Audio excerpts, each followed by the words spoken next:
నమస్తే, welcome to రచ్చ media. పశ్చిమ గోదావరి జిల్లా తాడేపల్లిగూడెంలో నాయి బ్రాహ్మణ సేవా సంఘం ఆచంట తిరుమలరావు ఆధ్వర్యంలో బీహార్ మాజీ ముఖ్యమంత్రి భారతరత్న అవార్డు గ్రహీత కర్పూరి ఠాగూర్ 102వ జయంతి వేడుకలు ఘనంగా జరిగాయి. ఈ కార్యక్రమంలో బీసీ సంక్షేమ సంఘం జిల్లా అధ్యక్షుడు వర్తనపల్లి కాశీ, తాడేపల్లిగూడెం నియోజకవర్గ అధ్యక్షుడు కేశవ భట్ల విజయ్, యువజన అధ్యక్షుడు అత్తిలి బాబీ, ప్రధాన కార్యదర్శి తుమ్మరడ చిన్న, పెంటపాడు మండలం అధ్యక్షులు మల్లేశ్వరరావు, నాగు, ఉద్యోగుల సంఘం అధ్యక్షుడు విజయ్ కుమార్, శివ, వాయిద్య కళాకారుల సంఘం అధ్యక్షుడు వెంకటేశ్వరరావు, పశుమతి శ్రీనివాస్, మహాలక్ష్మి, పీఎంపీ జిల్లా అధ్యక్షుడు రాము, బీసీ నాయకులు పాల్గొన్నారు.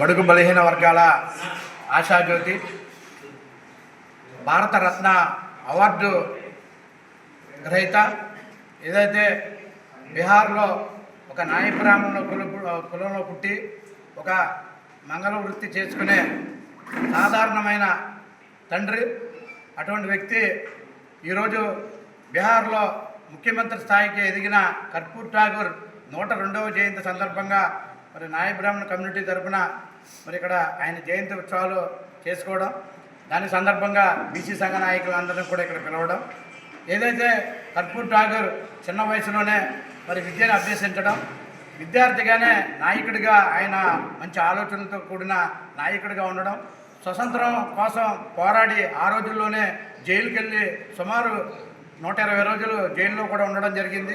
తర్వాత ఆయన మాస్టర్గా, టీచర్గా పనిచేసి ఎంతోమందికి విద్యాభ్యాసం నేర్పించిన వ్యక్తి.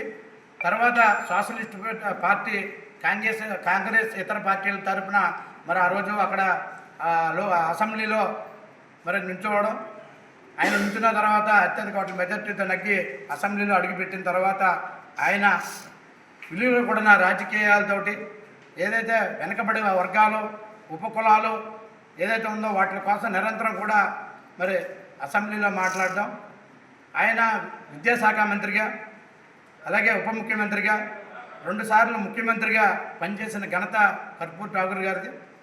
ఎన్ని సంవత్సరాలు చేశారు అనేది కాదు, కానీ ఆయన చేసిన తీర్మానాలు కానీ ఆయన చేసిన పనులు కానీ ఒక మంచి ఆలోచనతో ఆ రోజుల్లోనే వెనకబడిన వర్గాలందరికీ కూడా వర్గీకరణ కావాలని ఒక మంచి ఆలోచనతో ఆ రోజుల్లో బీపీ మండల కమిషన్కు ముందే తీర్మానించడం, బీహార్లో తీర్మానించి మరి కేంద్రంలో దాన్ని అమలు చేయడం, 27% మరి ఆ రోజుల్లో లోకల్ బాడీ ఎలక్షన్లో కానీ ఏ విషయంలో అయినా బీహార్ నుంచి ఆదర్శంగా కనమ 29 రాష్ట్రాలు కూడా తీసుకుని దాన్ని మండల కమిషన్లో మరి నియమించడం జరిగింది.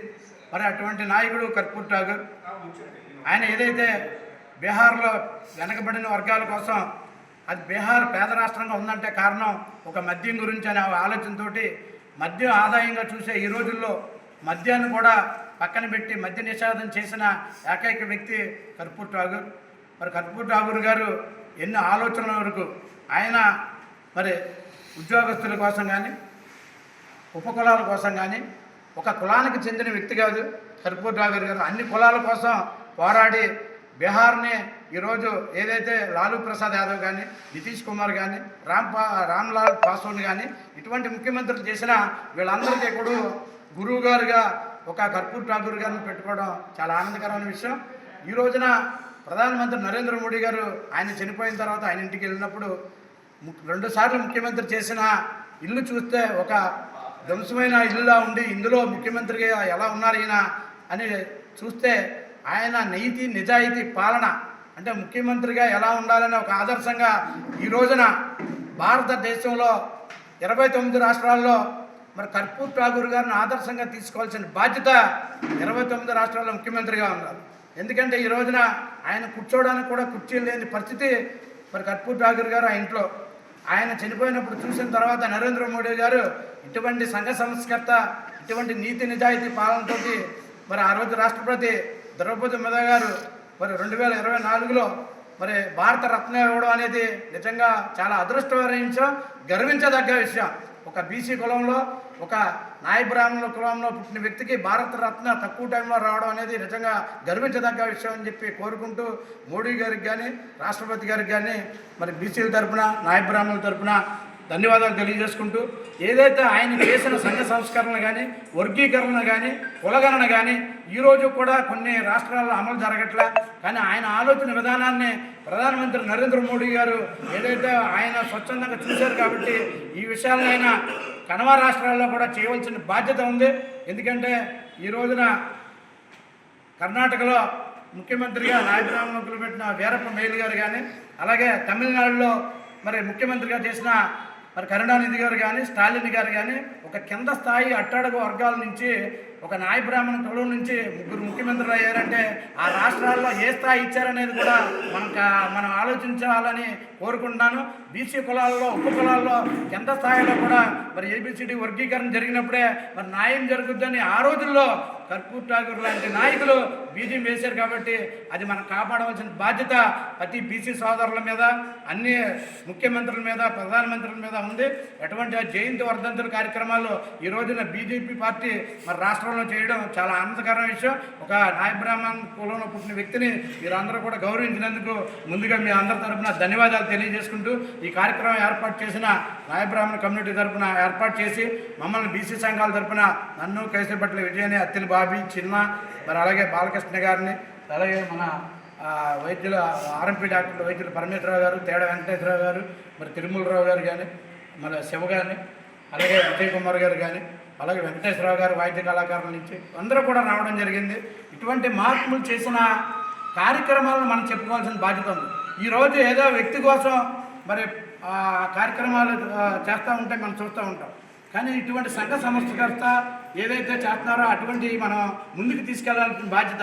ఈరోజు ఇంత ఉన్నత స్థానంలో బీసీ వర్గాలందరూ కూడా, అంటే ఒక కులానికి సంబంధించిన వ్యక్తి కాదు కర్పూర్ ఠాకూర్, బీసీ కులాలు అన్ని కులాలకి సంబంధించిన వ్యక్తి కాబట్టి అటువంటి విలువలు కూడా ఉన్న రాజకీయాన్ని మనం కూడా ఆదర్శంగా తీసుకుని ఇవాళ చేయాలి. ఒక సర్పంచ్గా ఉంటేనే ఇవాళ మరి ఇన్నోవా కారు, డూప్లెక్స్ బిల్డింగ్ ఉన్న పరిస్థితిలో ఒక 2 సార్లు ముఖ్యమంత్రి చేసినప్పుడు కూడా ఒక పూరు గుడిసెలో ఉండి ఏదైతే తండ్రి చేసిన కుల వృత్తి మంగళ వృత్తిలో అతను ముఖ్యమంత్రి అయిపోయిన తర్వాత కూడా తన వృత్తిలో ఏదో ఉందో అలా నాన్నగారి బాటలో నడిచి ఆయన కమ్యూనిటీ కుల వృత్తిని కూడా ఆదర్శంగా చేసిన ఘనత కర్పూర్ ఠాకూర్ గారిది. కాబట్టి కుల వివక్షణ అనేది మనం నిర్మించుకున్నది కానీ మనం చేసే వృత్తిని మన ఆదర్శంగా తీసుకోవాల్సిన బాధ్యత మనందరికీ ఉంది. ఒక ముఖ్యమంత్రి చేసిన వృత్తి కూడా ఆయన చేశారంటే మన ఆదర్శంగా తీసుకోవాలని కోరుకుంటూ ఈ కార్యక్రమానికి ఏదైతే నాయ బ్రాహ్మణ కమ్యూనిటీ తరఫున మమ్మల్ని అందరినీ కూడా భాగస్వామ్యం చేసినందుకు ధన్యవాదాలు తెలియజేస్తూ జోహార్ కర్పూర్ ఠాకూర్, జోహార్ కర్పూర్ ఠాకూర్, జోహార్ కర్పూర్ ఠాకూర్.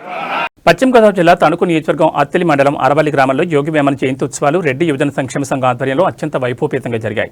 ఈ కార్యక్రమానికి రాష్ట్ర రెడ్డి సంఘం అధ్యక్షులు విశిష్ట అతిథిగా హాజరై ప్రసంగించారు. యోగి వేమన జయంతి ఉత్సవాలు రెడ్డి సంఘం ఆధ్వర్యంలో ప్రతి ఏటా అరవల్లిలో జరుపుకోవడం ఆనవాయితీగా వస్తుందని అన్నారు. కానీ కూటమి ప్రభుత్వం ప్రతి సంవత్సరం జనవరి 19 జరుపుకోవాలని జీవో జారీ చేసిందని దానికి ప్రత్యేక కృతజ్ఞతలు తెలిపారు. రాబోయే రోజుల్లో తమ సంఘం తరపున వేమన గురించి అందరికీ ఇంకా బాగా తెలిసేలా ప్రాచుర్యం కల్పించేందుకు కృషి చేస్తామని ఆయన తెలిపారు. ఈ కార్యక్రమంలో ప్రముఖ సినీ నటులు, దర్శకులు, నిర్మాతలు అయిన ఎస్వి కృష్ణారెడ్డి, కిషోర్ రాటి తదితర రెడ్డి ప్రముఖులు పాల్గొన్నారు. జిల్లా అధ్యక్షులు వేణురెడ్డి గారిని మాట్లాడవలసిందిగా సవినయంగా ఆహ్వానిస్తున్నాం.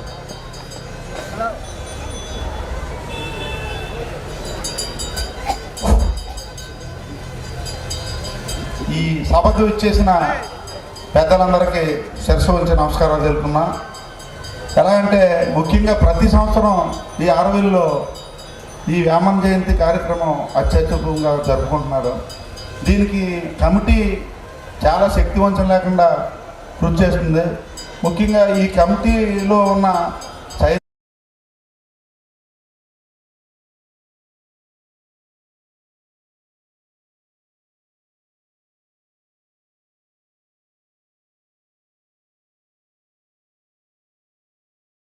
చైర్మన్ గారు అమ్మిరెడ్డి గారికి వెన్నుదన్నుగా ఉంటూ వాళ్ళ శ్రమని మనం చాలా గుర్తించాలి. ఒక పెళ్లి చేయాలంటే ఇంట్లో ఎంతో శ్రమ ఉంటుంది. ఇది అందరినీ నొప్పించకుండా చాలా జాగ్రత్తగా వాళ్ళ తపన చూస్తుంటే చాలా ఇదిగా ఉంది. ముఖ్యంగా ఈ వేమన జయంతి ఇప్పుడు అధికారికంగా రాష్ట్ర ప్రభుత్వం ఈ సంవత్సరం ప్రకటించింది. ప్రతి జిల్లా కలెక్టర్కి కూడా ఆర్డర్స్ వచ్చినాయి. ఎందుకంటే మన ఆంధ్రప్రదేశ్ రెడ్డి సంక్షేమ సంఘం ఒక కృషి కారణంగా పలుమార్లు విజ్ఞప్తి చేస్తే ఈ ప్రభుత్వం దానికి స్పందించి ఈ సంవత్సరమే జీవో జారీ చేసింది 19వ తారీఖు. కానీ ఇక్కడ 18వ తారీఖు సుమారు 100 సంవత్సరాల నుంచి జరుపుకుంటున్నారు కాబట్టి ఆ ఆచారాన్ని కొనసాగిస్తున్నారు. కానీ రేపు మన జిల్లాలో కాదు రాష్ట్రం అంతా కూడా 19వ తారీఖుని జరుగుతుంది. దానికి ముఖ్యంగా ఈ ప్రభుత్వానికి కృతజ్ఞతలు తెలుపుకుంటున్నాం. అలాగే వేమన గారి ఒక్క ఈ పద్యాలు ఇంకా ప్రాచుర్యంలోకి రావాలని కోరుకుంటున్నాం. ఎందుకంటే ఇప్పుడు మన ఆంధ్రప్రదేశ్కి శక్తి పూర్ణచంద్రారెడ్డి గారిని వేదిక మీద రాస్తుంది. అధికారికంగా ఒక చాగంటి కోటేశ్వరరావు గారిని నియమించడం జరిగింది. కానీ ఇప్పటి వరకు ఆయన వేమన గారి గురించి ఎక్కడా ప్రవచనం ఇవ్వలేదు. మన రెడ్డి ప్రముఖులు మన కాకినాడ ఎమ్మెల్యే శేషారెడ్డి గారికి ఆయన మంచి మిత్రత్వం ఉంది.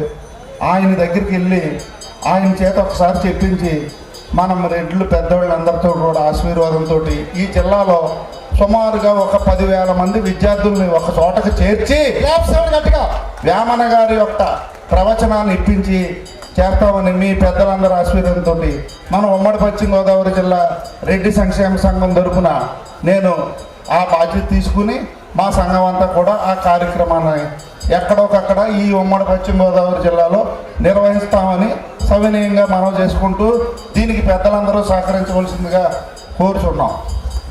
వెలగల అమరనాథ్ రెడ్డి గారిని వేదిక మీద రావాల్సిందిగా ఆహ్వానిస్తూ ఇవాళ చెప్పారు చాగంటి గారు ఇంతవరకు వేమన గురించి చెప్పలేదు కాబట్టి 10,000 మందితో ఒక అద్భుతమైనటువంటి ప్రోగ్రాం పెట్టి విద్యార్థులతో ఆయన చేత వచ్చిన మెప్పించడానికి కార్యక్రమాన్ని పూనుకున్నారు మన యొక్క జిల్లా రెడ్డి సంఘం. క్రాఫ్ట్ సౌండ్ ఒకసారి గట్టిగా. ఈ అవకాశం ఇచ్చిన పెద్దలందరికీ నేను కృతజ్ఞతలు తెలుపుతున్నాను. వచ్చే మార్చి నెలలో జరగనున్న 10వ తరగతి పబ్లిక్ పరీక్షల సందర్భంగా 100 రోజుల కార్యాచరణపై డిప్యూటీ ఎంఈఓలు, పాఠశాల ప్రధాన ఉపాధ్యాయులు, సబ్జెక్ట్ టీచర్లు, వొకేషనల్ టీచర్లతో శనివారం ఉండి జిల్లా పరిషత్ పాఠశాల స్వామి వివేకానంద సమావేశ మందిరం నందు నిర్వహించిన సబ్జెక్ట్ టీచర్స్ కాంప్లెక్స్ సమావేశానికి జిల్లా కలెక్టర్ చెదలవాడ నాగరాణి ముఖ్య అతిథిగా పాల్గొన్నారు. మున్ని మండలం పరిధిలోని జిల్లా పరిషత్ పాఠశాలలో చదువుతున్న 10వ తరగతి విద్యార్థుల హాజరు, విద్యార్థుల విద్యా ప్రమాణాలపై పాఠశాల వారీగా సమీక్షించారు. ఈ సందర్భంగా కలెక్టర్ మాట్లాడుతూ జిల్లాలో మార్చి నెలలో 10వ తరగతి పబ్లిక్ పరీక్షలు జరగనున్న దృష్ట్యా విద్యాశాఖ అధికారులు, పాఠశాల ఉపాధ్యాయులు, విద్యార్థులు ప్రస్తుత ప్రగతి, విద్యార్థులు వెనుకబడి ఉన్న సబ్జెక్టులలో పురోగతి సాధించేందుకు ప్రత్యేక దృష్టి పెట్టాలన్నారు. 10వ తరగతి పరీక్షల్లో మెరుగైన ఫలితాలు సాధించేందుకు ప్రత్యేక శిక్షణ తరగతులు, మోడల్ పరీక్షలు నిర్వహించాలని కలెక్టర్ సూచించారు. చదువులో వెనుకబడి ఉన్న విద్యార్థులపై ప్రత్యేక దృష్టి సారించి వ్యక్తిగత శ్రద్ధతో బోధన అందించాలని ఆదేశించారు. ఉపాధ్యాయులు, ప్రధాన ఉపాధ్యాయులు, విద్యాశాఖ అధికారులు సమన్వయంతో పనిచేసి జిల్లాను రాష్ట్ర స్థాయిలో ఉత్తమ ఫలితాలు సాధించేలా కృషి చేయాలని కలెక్టర్ ఆదేశించారు. విద్యార్థులు, ముఖ్యంగా బాలికలు డ్రాపౌట్స్ లేకుండా చూడాలన్నారు. కొంతమంది విద్యార్థులకు పరీక్షలపై భయం ఉంటుందని, అటువంటి విద్యార్థులు నిర్భయంగా పరీక్షలు రాసేందుకు మానసికంగా సంసిద్ధత చేయాలన్నారు. ప్రైవేట్ విద్యా సంస్థల్లో చదివే విద్యార్థులకు దీటుగా ప్రభుత్వ పాఠశాలలో చదివే విద్యార్థులు ఉత్తీర్ణత శాతం ఉండాలన్నారు.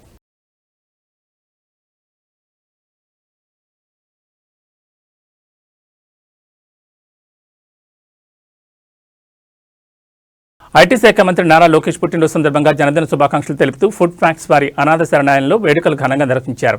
ఈ కార్యక్రమంలో తెలుగుదేశం పార్టీ, తెలుగు యువత, నారా లోకేష్ టీం, పతలకొండ, ధర్మేంద్ర, రామ్ లక్ష్మణ్ ఆధ్వర్యంలో ఎన్డీఏ కూటమి నాయకులు, బీజేపీ పార్టీ నుండి నరిసే సోమేశ్వరరావు, జనసేన నాయకులు వర్తనపల్లి కాశీ, పుల్లాబాబి, తెలుగుదేశం నాయకులు వాడపల్లి సుబ్బరాజు, కిలపర్తి వెంకట్రావు, రాచర్ల గిరి అక్కడున్న అనాథ పిల్లలకు box, books, sweets, fruits పంచిపెట్టారు.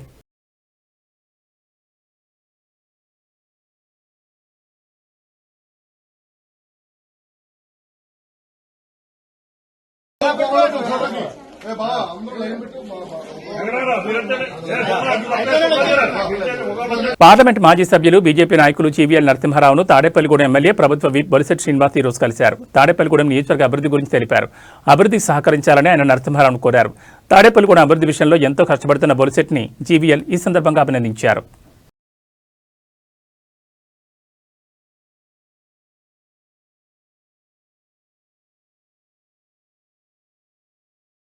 Tadepalligudem నియోజకవర్గ వైఎస్ఆర్సీపీ ఇన్ఛార్జ్ వడ్డే రఘురాం నాయుడిని ఒంగుటూరు నియోజకవర్గ వైసీపీ నాయకులు ఈ రోజు మర్యాదపూర్వకంగా కలిశారు. కంసాలిగుంట బాబ్జీ, సింహాద్రి సత్యనారాయణ, తమ్మిన శ్రీనివాస్, గౌతురాము, మిద్దె వెంకటేశ్వరరావు, రఘురాం నాయుడిని కలిసి పూలబొకే ఇచ్చి అభినందనలు తెలిపారు.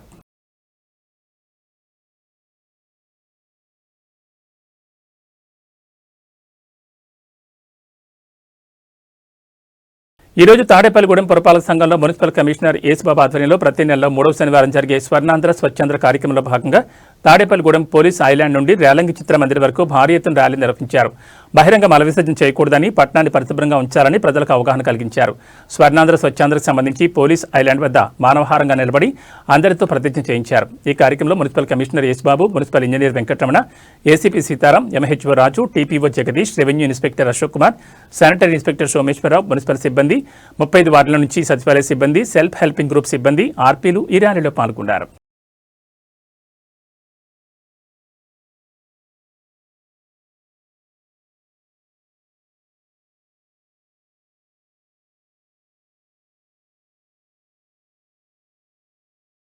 ఇవి బులెటిన్ విశేషాలు. మరో బులెటిన్లో మళ్ళీ కలుసుకుందాం. నమస్కారం.